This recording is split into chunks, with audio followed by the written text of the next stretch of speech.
वंदे मातरम। मैं हूं आपके साथ निशु शर्मा और आप देख रहे हैं नेटवर्क 10 डिजिटल।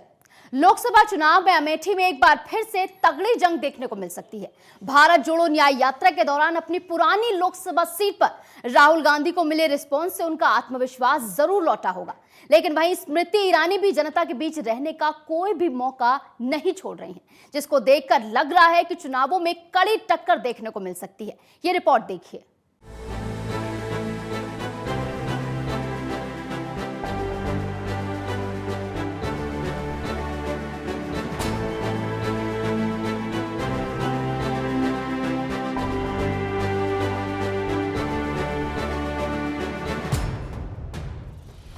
गांधी परिवार के गढ़ अमेठी में 2019 में कांग्रेस को बुरी हार का सामना करना पड़ा था, पर जिस तरह इस बार राहुल गांधी की भारत जोड़ो न्याय यात्रा अमेठी में समय दे रही है, उससे यही लगता है कि कांग्रेस अपने इस किले के कब्जे को लेकर बेहद गंभीर है। राहुल गांधी जिस तरह यात्रा के दौरान अमेठी में दहाड़े, उससे भी यही लगता है कि वो अमेठी को फिर से हासिल करना चाहते हैं।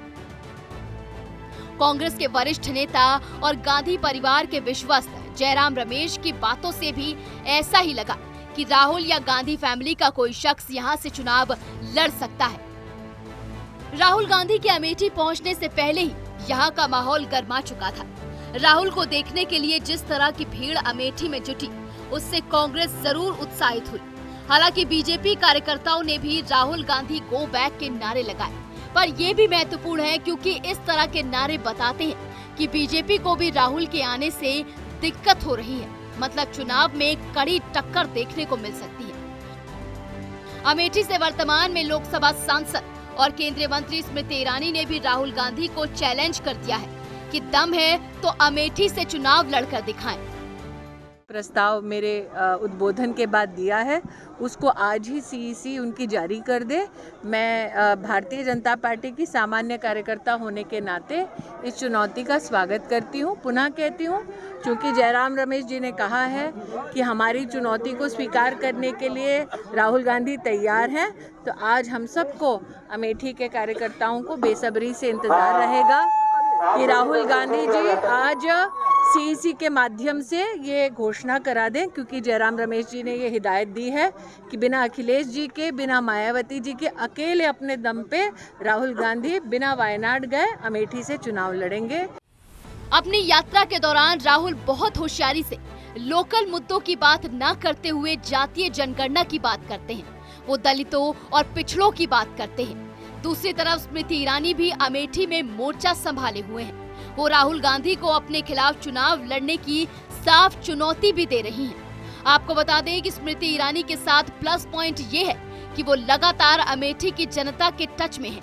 चुनाव जीतने के बाद भी वो हर महीने अमेठी आती हैं, जबकि राहुल गांधी चुनाव हारने के बाद केवल 3 बार ही अमेठी आए हैं। वहीं अगर बात की जाए अमेठी के गणित की, तो जातीय गणित भी कांग्रेस के पक्ष में नहीं दिख रही है।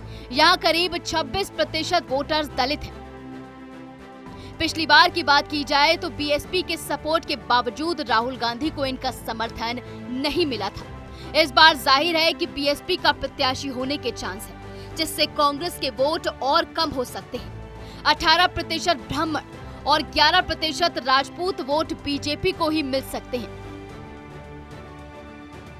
10% लोध और कुर्मी वोटर अब बीजेपी के कोर वोटर्स के रूप में देखे जाते हैं, लेकिन हाँ मुस्लिम वोटर्स करीब 20% के करीब हैं। और अगर समाजवादी पार्टी अपने प्रत्याशी नहीं खड़े करती है, तो ये वोट कांग्रेस के पक्ष में जाएंगे।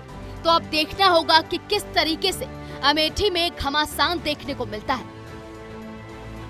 बहरहाल अब देखना होगा कि क्या राहुल गांधी अपने इस किले को वापस हासिल कर पाएंगे या एक बार फिर स्मृति ईरानी बाजी मार ले जाएंगी। Bureau report, network 10।